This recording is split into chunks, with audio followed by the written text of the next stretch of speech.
नमस्कार। आज मैं फिर आपके सामने सीरियल किलर्स की श्रृंखला की अगली कड़ी, एक और सीरियल किलर के अपराध के बारे में जो उससे जुड़ी हुई कहानियां हैं, उससे जुड़े हुए अपराध हैं, वो लेकर आया हूं। आज का सीरियल किलर अकेला शख्स नहीं था, ग्रुप ऑफ सीरियल किलर्स कहते थे उसको, और जिसने एक ज़माने में महाराष्ट्र के पुणे शहर में ऐसा आतंक मचाया कि सूर्यास्त के बाद लोगों ने सड़क पर निकलना बंद कर दिया था। शुरुआत कुछ यूं हुई कि 15 जनवरी 1976 वहां पर एक बहुत प्रसिद्ध आर्ट्स महाविद्यालय है पूना में, अभिनव कला महाविद्यालय। वहां का एक छात्र था प्रकाश हेगड़े। शाम के समय वो अपने कुछ दोस्तों के साथ बाहर घूमने के लिए, कोई उस दिन अकेला नहीं गया, मतलब उस दिन पहली बार नहीं गया था, जाया करता था। देर रात तक जब प्रकाश अपने घर पर नहीं आया तो उनके पिता, जो अभिनव कला महाविद्यालय के ठीक पीछे विश्व नाम का एक छोटा सा रेस्टोरेंट चलाते थे, वो परेशान हुए।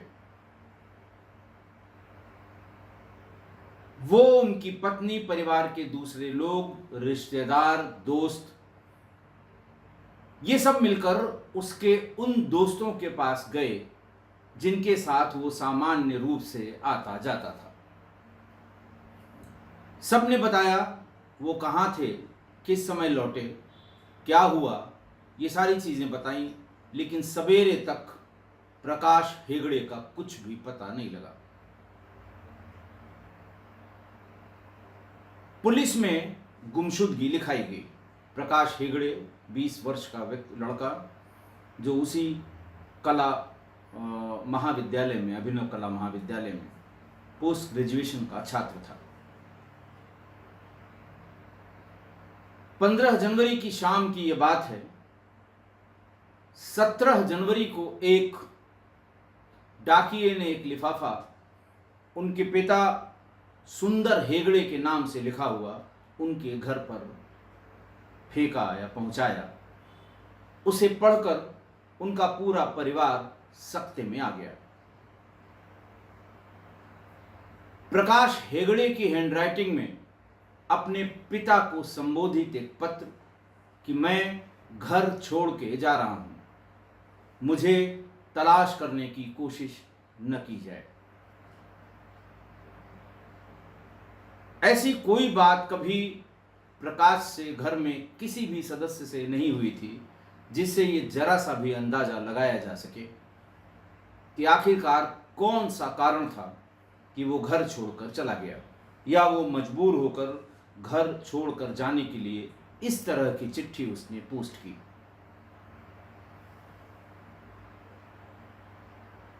वो चिट्ठी लेकर सुंदर हेगड़े यानी प्रकाश के फादर थाने पर गए और ये बताया कि साहब इस तरह की ये चिट्ठी आई है, मैंने गुमशुदगी लिखवाई है, लेकिन बच्चे ने ये लिखा है कि वो खुद घर छोड़कर जा रहा है, जबकि इसका कोई कारण नहीं है। इसके 3 दिन बाद फिर एक चिट्ठी आई जिसमें उसी ने, प्रकाश हेगड़े ने, अपनी हैंडराइटिंग में ही अपने पिता को लिखा था कि कुछ पैसों का इंतजाम करके रखिएगा, मैं किसी को भेजकर ये पैसे मंगवा लूंगा, लेकिन मुझे ढूंढने की कोशिश न करिएगा। पुलिस परेशान हो गई। पूरा 76, मतलब 15 जनवरी 76 की बात, पूरा 76 निकल गया। 77 में मार्च आ गया, लेकिन न तो प्रकाश हेगड़े का पता लगा, न उसका वो जीवित पता लगा, न मृत ही वो कहीं पर उसके बारे में कोई जानकारी मिली। पुलिस भी परेशान थी कि आखिर ऐसा कहाँ चला गया ये बच्चा। और रैंसम वाली उस लेटर के बाद, फिरौती वाली उस चिट्ठी के बाद पुलिस को ऐसा लगने लगा कि इसने स्वयं, बच्चे ने यानी प्रकाश हेगड़े ने स्वयं ही एक नाटक किया है माँ बाप से पैसा लेने के लिए। फिरौती की रकम या पैसे लेने की बात उसने नाटक करने के बाद की है कि उसे कोई ले गया है। लेकिन घर वाले ये बात मानने को तैयार नहीं थे कि उसे कभी पैसों की कमी रही हो, कभी पैसों की ज़रूरत रही हो, या कभी उसने मांगा हो और घर वालों ने न दिया हो, पिता ने न दिया हो या किसी ने न दिया हो। घर में जिक्र भी कभी उसने नहीं किया, इसलिए घर वाले ये बात मानने को तैयार नहीं थे।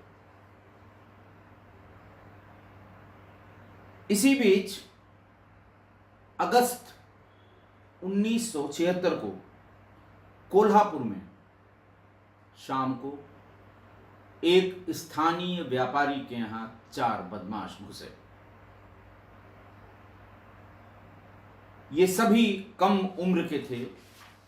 उन्होंने मालिक के हाथ पैर बांधे, जो अकेले थे उस समय घर में।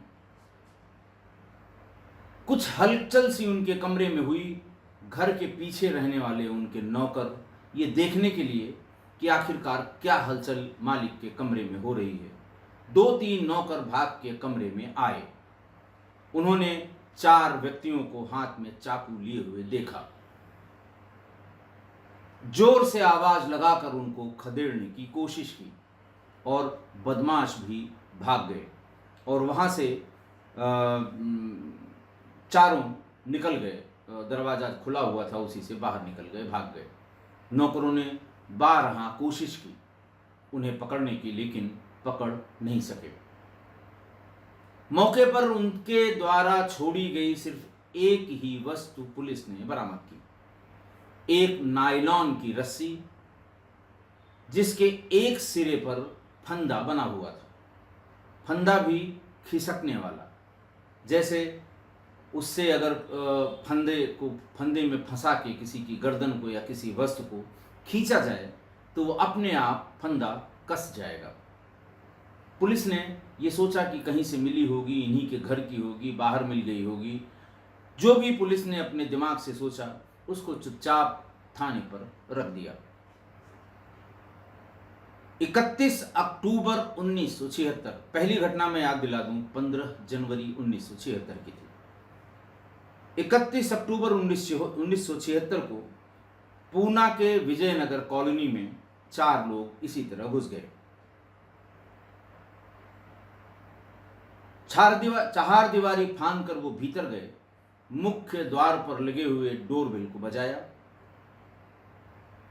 बाहर अच्युत जोशी नाम का एक नौजवान, एक व्यक्ति बाहर निकला। दरवाजा खोलते ही चारों ने भड़बड़ा के दरवाजा भीतर की तरफ धकेल दिया। अच्युत जोशी के गर्दन पे चाकू लगा दी और फिर दरवाजे को भीतर की तरफ से भिड़ा दिया। सभी उसके घर में घुस गए। उस समय घर में अच्युत जोशी और उनकी पत्नी उषा जोशी मौजूद थी। दोनों के हाथ पैर बांध दिए गए। दोनों के गर्दन में रस्सी का फंदा लगा के दोनों की हत्या कर दी गई। जब वो चारों ऐसा कर रहे थे, अच्युत जोशी और उषा जोशी के साथ, तभी उनका एक टीन एज्ड बच्चा, लड़का अच्युत जोशी का, वो दरवाजे पर धक्का देकर भीतर आ गया। जैसे ही वो भीतर आया, चारों ने उसे भी पकड़ लिया।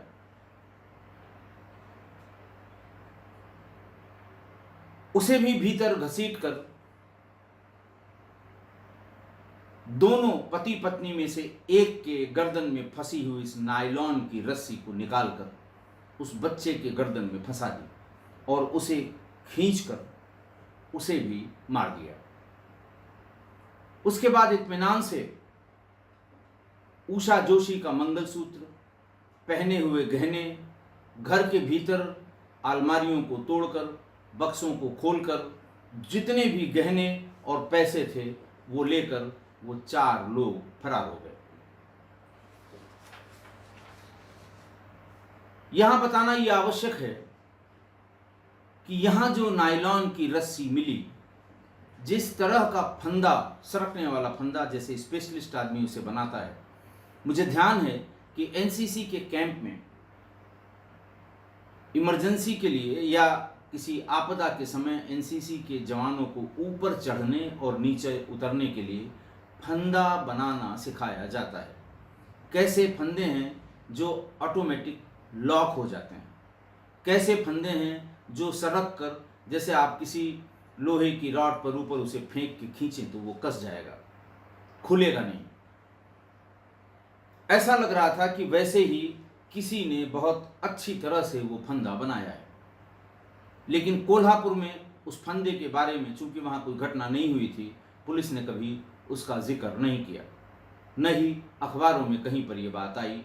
और यहाँ भी उनके जाने के बाद पड़ोसियों में से कोई आया होगा, हल्ला मचा, पुलिस आई, तो उसी तरह का नायलॉन का फंदा, फंदे लगे हुए रस्सी वहां पर मिल गई। इसके बाद 22 नवंबर 1976 को पूना के शंकर सेठ मार्ग पर श्रीमती यशोमती बाफना के बड़े बंगले में ये चारों घुस गए। इन्हें शायद अंदाजा नहीं था, घर में 2 जवान नौकर भी थे। उन्होंने आते ही श्रीमती बाफना को उनके हाथ पर बांधने की कोशिश की। बाफना के हाथ में उस समय उनके आसपास जो भी सामान था उससे ही उन्होंने प्रतिरोध करना शुरू किया। साथ ही साथ उन दोनों नौकरों ने भी हाथ में जो कुछ आया, किचन से या वहाँ टेबल से, छोटी मेज से, उन्होंने इसका इतना प्रतिरोध किया इन चारों बदमाशों का कि अल्टीमेटली वो चारों घर से निकलकर भाग गए। बाहर लॉन में लगी हुई कांटे वाले तार को फांद कर वो चारों भाग गए। अगली घटना 1 दिसंबर 1976 की। शहर के मशहूर भंडारकर रोड पर एक स्मृति बंगला परिसर है, बहुत ही मशहूर है, लोग सब जानते हैं। वहां शाम को 4 बदमाश पूना के सबसे प्रतिष्ठित संस्कृत के विद्वान काशीनाथ शास्त्री अभयंकर के यहां घुस गए। श्री काशीनाथ शास्त्री अभयंकर, जिनकी उम्र उस समय 88 वर्ष थी, वो घर में मौजूद थे। उनकी पत्नी इंदिराबाई अभयंकर, जिनकी उम्र 76 वर्ष थी, वो भी घर में मौजूद थी। उनकी एक महिला नौकरानी सक्कूबाई बाद 60 वर्ष की, वो भी घर में मौजूद थी। काशीनाथ शास्त्री अभयंकर की नतिनी जूई 20 वर्ष, ये भी घर में मौजूद थी। और उनका पोता धनंजय 19 साल का, वो भी घर में मौजूद था।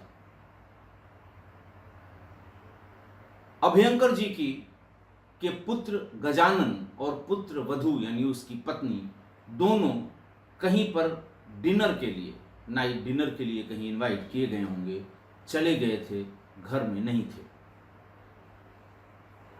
डोरबेल किसी ने बजाई। पोते धनंजय, जिसकी उम्र 19 साल थी, उसने दरवाजा खोला।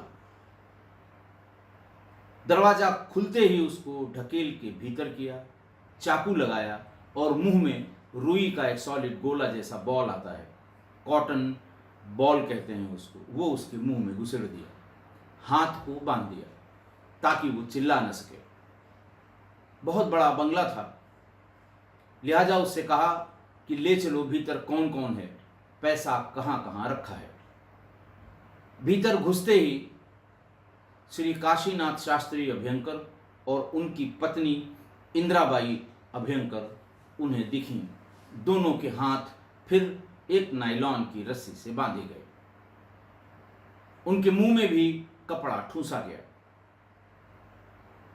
आवाज सुनकर उनकी नौकरानी सुक्का बाई बाघ 60 वर्ष की, उसका भी हाथ पैर बांधकर मुंह में कपड़ा ठूस दिया गया।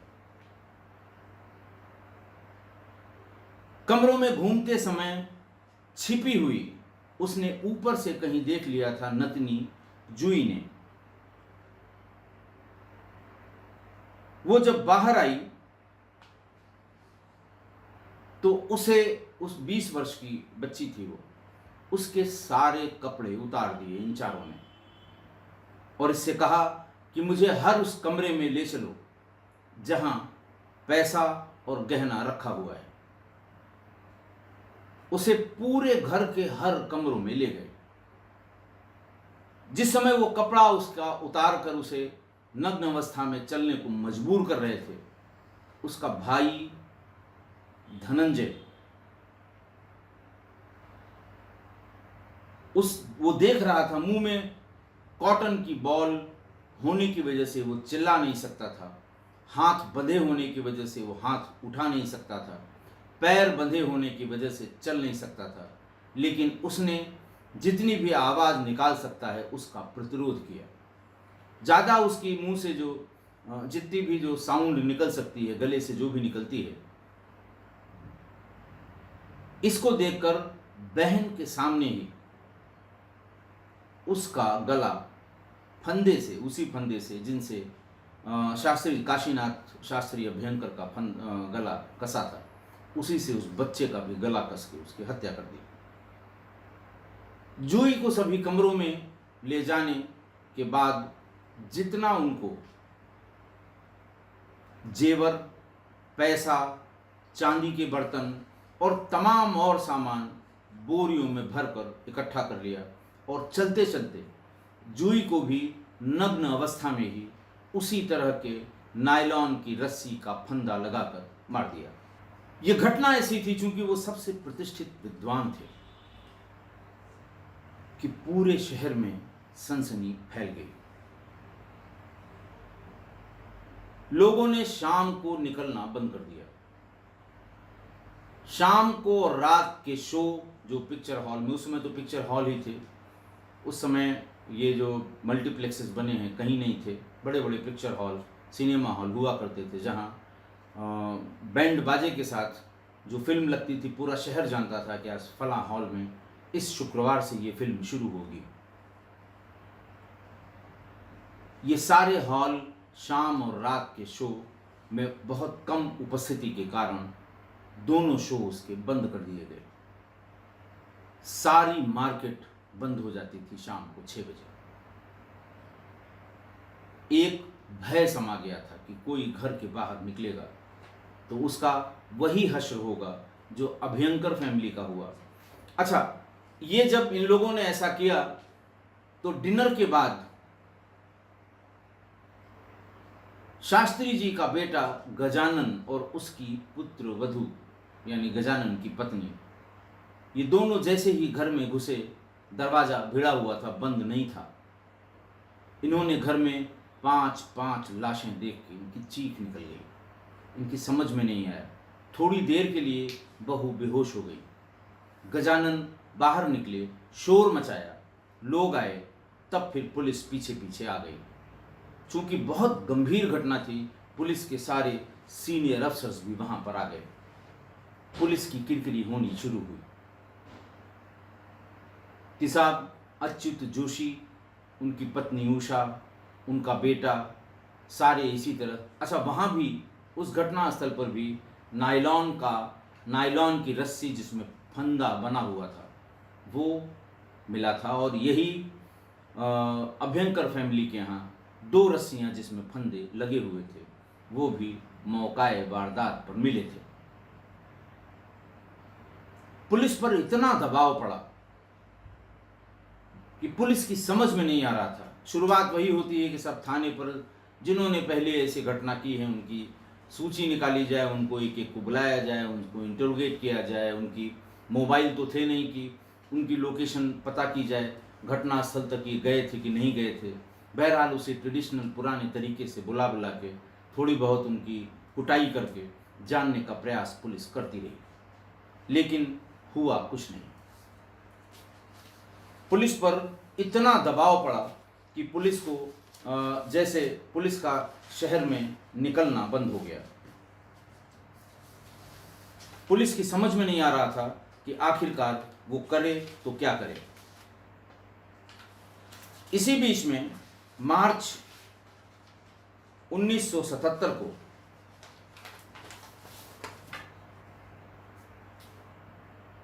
यरवदा के आसपास एक लड़के अनिल गोखले की लाश मिली। असिस्टेंट कमिश्नर जो उस समय वहां थे, मधुसूदन हुलियालकर, उन्होंने उनको 24 मार्च 1977 को बताया गया कि यरवदा में एक सड़क के किनारे एक सीढ़ी में पत्थर बांधकर और एक लाश उसी सीढ़ी में बंधी हुई पड़ी हुई मिली है गड्ढे में, वहां जहां कोई नया मकान सा बन रहा था, वहां की बात थी।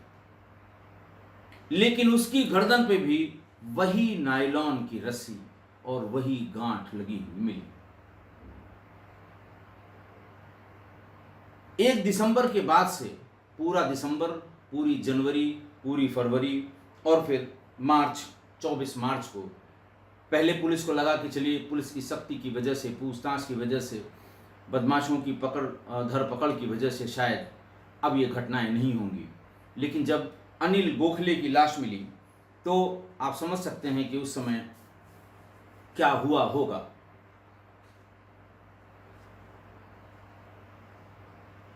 मानिकराव दमाने नाम का एक पुलिस इंस्पेक्टर, जिसके क्षेत्र में ये लाश मिली थी, उसने लाश की इस रस्सी की फोटोग्राफ ली जो लाश में गले पे निकली थी। फिर वो अभयंकर फैमिली के यहाँ जो रस्सी नायलॉन की मिली थी उसकी फोटोग्राफ और उसको जिन लोगों ने हैंडल किया था उनसे बात की।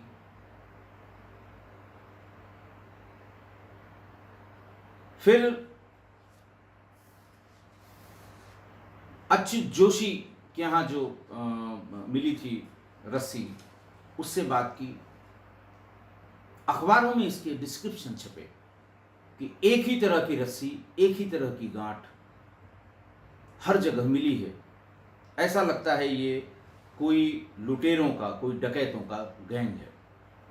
अखबारों में पढ़ के कोल्हापुर में जो रस्सी छोड़कर भागे थे बदमाश अगस्त 1976 में, वहां के अखबार वालों ने देखा तो उन्हें लगा कि शायद यही रस्सी उनके यहाँ बरामद हुई थी। हालांकि न वो चोरी कर पाए थे, घर वालों ने विरोध किया और वो वहां से भाग गए थे। पुलिस ने कोल्हापुर के थाने से वो रस्सी मंगवा ली और इन सभी घटनाओं में जो रस्सियां मिली थी या इस्तेमाल हुई थी उनको देखा तो वो बिल्कुल एक जैसे फंदे बनाई हुई रस्सियां थी। सभी के एक छोर पर फंदा, एक छोर खाली। अनिल गोखले की हत्या के बाद आप समझ सकते हैं कि कितना दबाव पुलिस पर आया होगा। पुलिस कमिश्नर पुणे ने एक टीम बनाई मार्च 77 में। उसमें अच्छे इन्वेस्टिगेटर्स, अच्छे पुलिस ऑफिसर जिनका क्राइम पर जिनकी पकड़ थी उनको रखा गया और इस टीम ने डिसाइड किया कि पहले जितनी ये 10 हत्याएं हुई हैं इनकी समरी इकट्ठा की जाए। कितने बजे की हत्या हो सकती है, कितने बजे फर्स्ट आदमी ने उसे देखा, पुलिस कितने बजे पहुंची थी, कितने लोग आए थे, कोई आई विटनेस अकाउंट हो तो उससे पता किया जाए। जब पूरा इकट्ठा किया तो उन्हें एक बात ये समझ में आई कि पहली हत्या या पहला आदमी जो गायब हो गया प्रकाश हेगड़े, और अंतिम जो मार्च 77 को मिला, 24 मार्च 1977 को, अनिल गोखले, ये दोनों ही आर्ट्स कॉलेज के पढ़े हुए थे, अभिनव कला महाविद्यालय के, और दोनों बैचमेट भी थे। पुलिस ने जब ये समानता देखी तो वहीं से इन्वेस्टिगेशन शुरू की। कॉलेज के कैंपस में जाकर जैसे ही बातचीत पुलिस ने शुरू की कि आपके यहाँ के 2 छात्र, प्रकाश हेगड़े जिसकी लाश भी नहीं मिली, जिसका जिंदा होने का कोई प्रमाण भी नहीं मिला, और अनिल गोखले जिसकी लाश गले में फंदा लगी हुई, सीढ़ी से बंधी हुई, पत्थर भी सीढ़ी में बंधे हुए मिली है। बात करते करते उन्हें यह पता लगा कि कैंपस में 4-5 लड़के ऐसे थे जिनसे पूरा कैंपस थर्राता था। किसी की घड़ी उतरवा लेना, किसी की मोटरसाइकिल जबरदस्ती ले जाना। उस बीच में कैंपस में कम से कम 7-8 मोटरसाइकिलों के चोरी होने की FIR थाने पे दर्ज थी। किसी का पर्स निकाल लेना, किसी ने सोने की चेन पहनी है जबरदस्ती डरा के वो ले लेना, और शाम को शराब पीना। पुलिस ने पता करना शुरू किया कि ये लोग कौन थे और क्या इनकी हिस्ट्री है। शायद इन दोनों हत्याओं से प्रकाश हेगड़े तो गायब था। प्रकाश हेगड़े और अनिल गोखले की हत्या के बारे में हो सकता है यहां से कोई क्लू मिल जाए। उनके साथ रहने वाले सभी लोगों की लिस्ट पुलिस की उस टीम ने बनाई। उन चारों का नाम भी पता लग गया। उनके नाम थे राजेंद्र जक्काल, दिलीप सुतार, शांताराम कान्होजी जगताप और मुनव्वर हारून शाह। पुलिस ने इनके घर पे पता किया, चारों घर से गायब थे। इस ग्रुप में और जो लोग थे पुलिस ने उनसे जानने की कोशिश की। इसी प्रोसेस में सतीश गोरे नाम का एक लड़का उनको मिल गया। चारों की हुलिया, चारों की फोटोग्राफ, चारों की एक्टिविटी, चारों का कैंपस में जो दबदबा था, कैंपस में किए गए क्राइम जितना बच्चे वहां बता सके, इन सब के बारे में जानकारी करते समय सतीश गोरे ने उससे जब पूछताछ की तो उसने बताया कि साहब इन चारों ने प्रकाश हेगड़े की हत्या कर दी। पुलिस ने यह जानना चाहा कि हत्या कैसे हुई और कहां ले गए। सतीश गोरे ने कहा कि हम यहीं थे और हमारे साथ सुहास चंडक नाम का एक हमारा दोस्त और था, लेकिन हम उस घटना से इतना दहल गए, हमारा दिल कांप गया, हम लोग कई कई रात सोए नहीं, इतनी हिम्मत नहीं पड़ी कि अपने घर वालों को बता सकें। और उसके बाद हम दोनों कभी इन लोगों के साथ कहीं नहीं गए। स्कूल मतलब कॉलेज भी जाना, आर्ट्स कॉलेज जाना बंद कर दिया। सतीश गोरे और सुहास चंडक को दोनों से सस्टेन्ड इंट्रोगेशन की गई। ये दोनों ही जो पार्क था, जिस पार्क की बात मैंने आपको बताई है, पेशवे पार्क, पूना का ये पेशवे पार्क जो अभिनव कला महाविद्यालय के पास था, और प्रकाश हेगड़े के पिता सुंदर हेगड़े के उस विश्व रेस्टोरेंट से 100 कदम 50 कदम की दूरी पर था। लगभग 1.5 साल बाद वो उसके पार्क के जो तालाब है पार्क का, पॉन्ड ऑफ द पार्क, वहां पर ले गए और बताया कि यहीं पर टीन के कंटेनर में उसकी बॉडी को रख के उसमें पत्थर डाल के,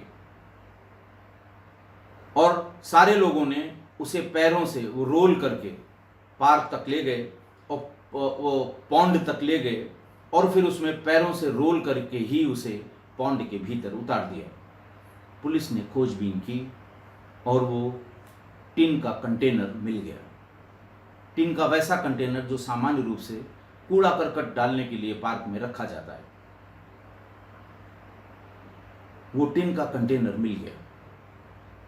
1.5 साल में लाश में कुछ भी नहीं बचा था हड्डियों के सिवा, लेकिन एक चीज उसमें अच्छी तरह बची थी, नायलॉन की एक रस्सी जिसमें वही फंदा लगा हुआ था जो अभयंकर फैमिली, अच्युत जोशी फैमिली और बाद में अनिल गोखले के गले में पड़ा हुआ था। बात तय हो गई कि ये मर्डर इन्हीं चारों ने किया, बाकी सारे मर्डर भी इन्हीं चारों ने किया। पूरी पूना की पुलिस ने मिलके इन चारों के बारे में पता करना शुरू किया और 30 मार्च 1977 को ये चारों गिरफ्तार हो गए। एक एक करके उन्हें हर जगह ले जाया गया। प्रकाश हेगड़े की लाश मिल चुकी थी। बाकी उन्होंने कैसे कैसे किया वो सब सारी बातें उन्होंने बताई। ये भी बताया कि वो उन लोगों को कॉलेज में ही शराब पीने की लत पड़ गई थी। मोटरसाइकिल चुराना, छोटी मोटी कैंपस में चोरियां करना, स्कूल में छोटी मोटी चोरियां करना, ये सब वो लोग करते रहे। लेकिन अब धीरे धीरे उनके शौक बहुत बढ़ गए थे और इन छोटी छोटी चोरियों से मिलने वाले पैसे से उनके शराब का भी इंतजाम नहीं हो पा रहा था। इसलिए उन्होंने ये सोचा कि हमें बड़ा काम करना है। प्रकाश हेगड़े के बारे में बताया कि वो शाम को टहलने के लिए उसी पार्क में, पेशवे पार्क में जाया करता था। दिखाई पड़ गया, हम लोगों के साथ पढ़ता था। जिन दोस्तों के साथ वो आया था उनसे अलग करके उसे बात करने के बहाने हम लोग किनारे ले गए। उसके बाद उसे चाकू लगा के अपने पिता के नाम चिट्ठी लिखवाई 2। एक कि मैं घर से जा रहा हूं ताकि पुलिस तलाश न करे, दूसरा पैसे की ज़रूरत थी, पैसा इकट्ठा करके रखिएगा। उसके तुरंत बाद उसी रस्सी के फंदे से उसका गला घोट के उसे उस टिन के कंटेनर में डाल के ऊपर से तमाम कंकर पत्थर भर के और पैरों से उसे ढकेलते हुए पॉन्ड के पास ले गए और पैरों से ही ढकेल के उस पॉन्ड के भीतर डाल दिया। कोल्हापुर के बारे में उन्होंने बताया कि कौन कौन था वहाँ पर, कैसे हमारा विरोध हुआ और कैसे हम वहाँ से भाग खड़े हुए। फिर 31 अक्टूबर 76 की घटना अच्युत जोशी वाली वर्ड बाय वर्ड उन्होंने बताई कि हुआ क्या था, कैसे कैसे हमने बांधा था, कैसे उनका बेटा आ गया, कैसे उसको बांधा और फिर कितना सामान हम वहां से ले गए। 22 नवंबर 1976 को यशोमती बाफना के यहाँ जब श्रीमती बाफना ने उन सब का विरोध किया और नौकरों ने विरोध किया, चूंकि उन्होंने रूबरू देखा था और उन्होंने देखते ही इन चारों को पहचान लिया और ये भी बताया कि कैसे कैसे कौन कौन सा काम इन चारों ने क्या क्या किया था और कैसे इनको चोट पड़ी थी। फिर अंत में सबसे बड़े कांड 1 दिसंबर 1976 को उन्होंने बताया कि कैसे वो भीतर घुसे, कैसे शास्त्री जी और उनकी पत्नी को बांधा, किस तरह से सबसे पहले उनके पौत्र धनंजय के मुंह में कॉटन बॉल्स डाल के इसे, और कैसे जो बच्ची थी जुई उसके साथ कैसा घिनौना बर्ताव किया। अंत में अनिल गोखले के बारे में बताया कि अनिल गोखले का भाई जयंत गोखले हम लोगों के साथ पढ़ता था। जयंत पैदल जा रहा था और जक्काल ने उसे अलका टॉकीज के पास देखा और कहा कि पैदल क्यों चल रहे हो, मेरी गाड़ी पर बैठ जाओ। उसे अपनी मोटरसाइकिल पर बिठा लिया और उसको वहां से ले जाके एक पुराने शेड के नीचे उसी नायलॉन की रस्सी से उसका गला घोट दिया और फिर उसे एक सीढ़ी में बांधकर, जब ये वो समझ गया कि वो मर चुका है, उसके साथ एक सीढ़ी में, उसको एक सीढ़ी में बांधा और उसे मुला मुथा नदी में मैं सीढ़ी के फेंक दिया। थोड़ी ही दूर आगे जाने पर वो किनारे लग गया जहां पर तमाम कंस्ट्रक्शन मटेरियल रखा हुआ था। इन लोगों की गिरफ्तारी के बाद और एक एक अपराध की डिटेल्स मिलने के बाद रोज अखबारों में इसके सीरियल्स छपने लगे, फॉलो अप छपने लगे। सरकार ने समराव जी सामंत, ये बहुत ही सीनियर क्रिमिनल लॉयर हैं जो गवर्नमेंट की साइड से बहुत बड़े बड़े केसेस में इन्होंने सफलता प्राप्त की थी। सरकार ने इनको स्पेशल पब्लिक प्रोसिक्यूटर इस ट्रायल के लिए अपॉइंट किया, इन चारों के लिए। 15 मई 1978 को ट्रायल शुरू हुआ और लगभग 4 महीने चला। 28 सितंबर 1978 को इन चारों को पुणे सेशंस कोर्ट में जो जज साहब थे, श्रद्धेय श्रीमान जज साहब श्री वामन नारायण बापत ने इन चारों को मौत की सजा सुना दी। 6 अप्रैल 79 को, साल भर बाद, हाई कोर्ट में जब इस मौत की सजा के खिलाफ ये चारों गए, हाई कोर्ट ने इनकी मौत की सजा बहाल रखी चारों की। अपने कन्विक्शन के अगेंस्ट जितनी इनकी स्पेशल लीव पिटिशंस थी सब खारिज हो गई और सुप्रीम कोर्ट ने सारी एसएलपीज को खारिज करते हुए 17 नवंबर 1979 को district and sessions court, high court के दिए हुए फैसले को अपील किया। तो ये माना कि बिल्कुल इनको फांसी की सजा मिलनी चाहिए। और इस समय तक चूंकि देर पर देर हो रही थी, पूना में गुस्सा अपने चरम पर था। 1000 बुद्धिजीवी वर्ग के लोग, रिटायर्ड आईएएस, रिटायर्ड आईपीएस, बहुत बड़े बड़े यूनिवर्सिटीज़ के विद्वान, बहुत मैनेजमेंट के स्कॉलर्स, टीचर्स, 1000 लोगों ने एक पिटीशन साइन की और उसे राष्ट्रपति के पास भेजा कि इन चारों को जो फांसी की सज़ा होनी है, ये जल्दी से जल्दी इसकी जो भी आपकी जो भी फॉर्मेलिटीज़ हैं, जो भी नियम से आप करना चाहते हैं, उसको करा के इसकी सज़ा को जल्दी से जल्दी दिया जाए, क्योंकि पूरे पूना शहर में इनके प्रति गुस्से का माहौल है। उसके बाद ये महामहिम राष्ट्रपति महोदय के पास मर्सी अपील में गए और मर्सी अपील भी महामहिम राष्ट्रपति ने खारिज कर दी।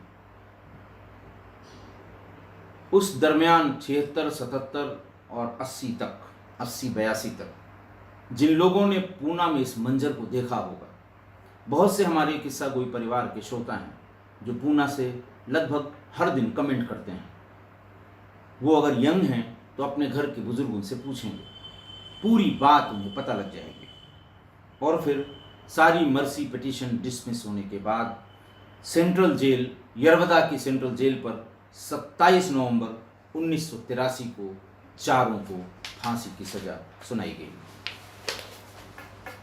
इन चारों पर श्री शरद अवस्थी जो एसीपी थे उस समय, और उनकी ड्यूटी उस समय कोर्ट में थी जिस दिन इनको फांसी की सज़ा सुनाई जानी थी, या जिस दिन इनको सज़ा सुनाई जानी थी, उन्होंने बताया कि पूरा कोर्ट का कैंपस भरा हुआ था और जब ये वहाँ से बाहर निकले तो ये विक्ट्री का सिंबल बना के बाहर निकले, हाथ हिलाते रहे क्राउड की तरफ, जैसे ये हीरोज हैं।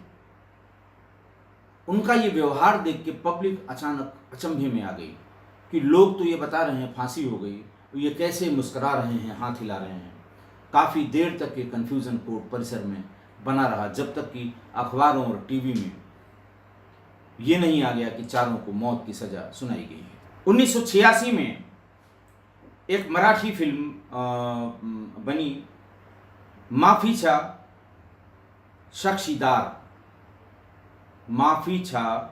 साक्षीदार, जिसमें नाना पाटेकर और मोहन गोखले ने काम किया था।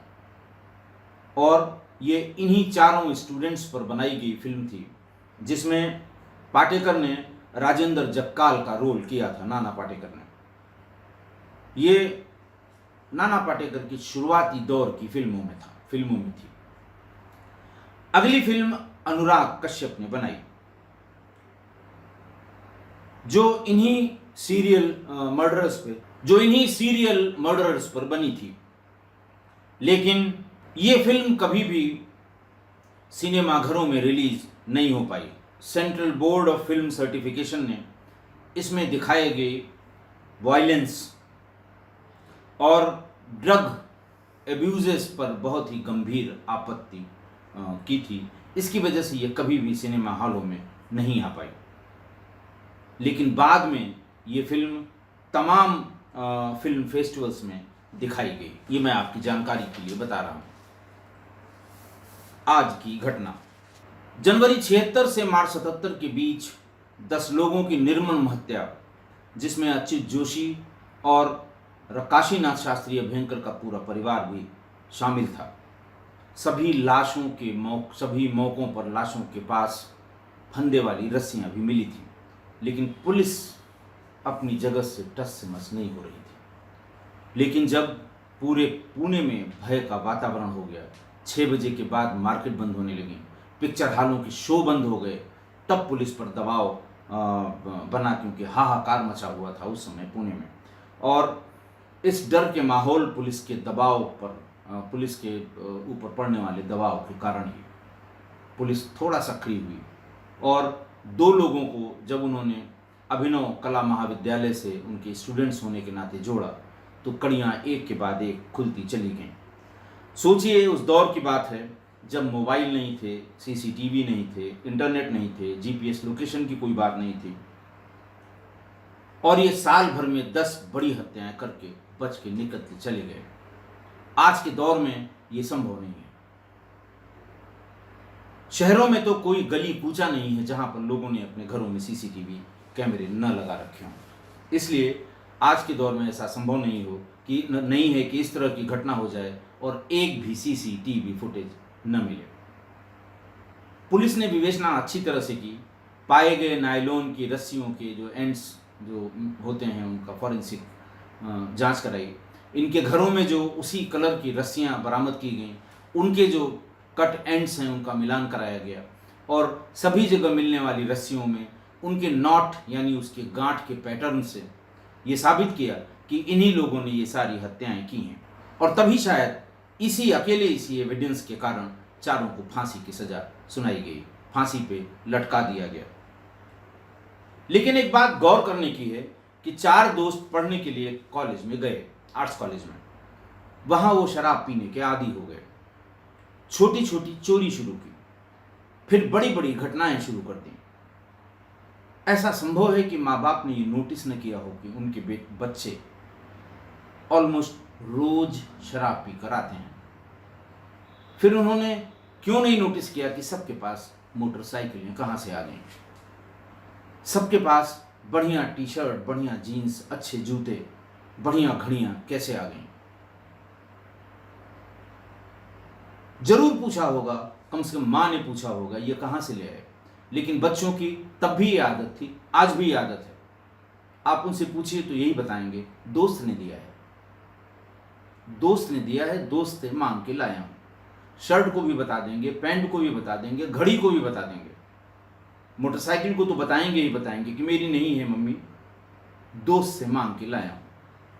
लेकिन क्या किसी घर वाले ने यह जानने की कोशिश की कि कौन सा इतना बड़ा धन्ना सेठ इनका दोस्त या दोस्त के घर वाले हैं जो मोटरसाइकिल, कपड़े, घड़ी बांटते फिर रहे हैं। अरे कभी उसके घर चले जाते, नाम तो बताएंगे किस दोस्त का, कोई ना कोई नाम बता देंगे, कहाँ रहता है ये पूछ लेते। कभी उनके यहाँ चले जाते, उनसे कहते कि भाई हमारे बच्चे को आपने मोटरसाइकिल दे दी है, वो घूमता ज़्यादा है, पढ़ता कम है, खराब हो रहा है, क्यों दे दिया आपने। तो शायद आपको उस समय सही बात का पता लग जाता। लेकिन और हमें नहीं लगता कि रोज का रोज शराब पीने वाली बात उनके घर वालों से छिपी होगी, बिल्कुल संभव नहीं है। ये सब जानते हुए भी मुंह मोड़ने वाले पेरेंट्स बच्चों से हाथ धो बैठते हैं। परिवार की बदनामी होती है और समाज थू थू करता है ऐसे परिवार पर। हमारे यहाँ पुलिस में एक सूत्र वाक्य अनुशासन बनाने के लिए कहा जाता है कि आप किसी को अनुशासन के लिए सजा दें या न दें, लेकिन टोका टाकी जरूर करें। वो इस परिप्रेक्ष्य में कहा जाता है कि अगर आपने किसी को टोपी पहने हुए नहीं देखा, सजा भी दे सकते हैं आप, लेकिन उसे टोक दें कि भाई ड्यूटी पे खड़े हो, टोपी क्यों नहीं लगी है, वो फौरन निकाल के। ये पुलिस के सीनियर अफसर्स को कहा जाता है, आप जहाँ कहीं पुलिस के इस तरह के छोटी मोटी गलतियाँ जिसमें आप सजा भी दे सकते हैं, सजा दें न दें ये आप पे है, लेकिन टोका टाकी जरूर करें। पैटर्न का जूता नहीं पहना है, वर्दी सही तरीके से नहीं पहनी है, बेल्ट इधर उधर बंधी हुई है, कैप के लगाने का तरीका गलत है, आपकी नज़र में पड़े, खड़े होइए, बुलाइए, उसको टोकिए। ये बात बच्चों के परिवार के बच्चों पर भी लागू होती है कि अगर बच्चे के बात व्यवहार में जरा सी भी कोई बात अनयूजुअल दिखाई पड़े तो उससे पूछिए जरूर, टोकिए जरूर।